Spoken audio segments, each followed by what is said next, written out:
How to reset your IG trading account's password. Hi everyone, welcome back to Trading for Beginners.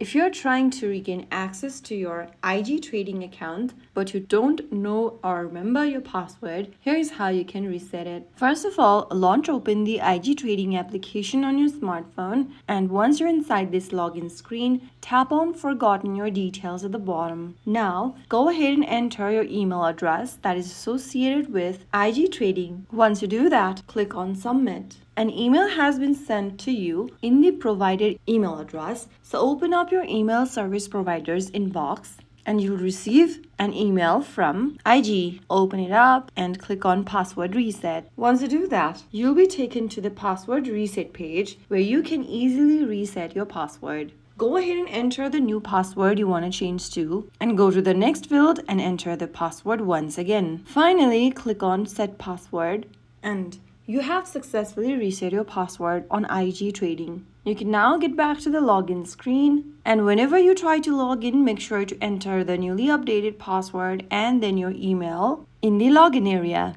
And that's it. You have successfully reset your password for IG Trading. If you found the video helpful, don't forget to like, share, and subscribe to our channel. I will be back again in the next video. Stay tuned and thanks for watching.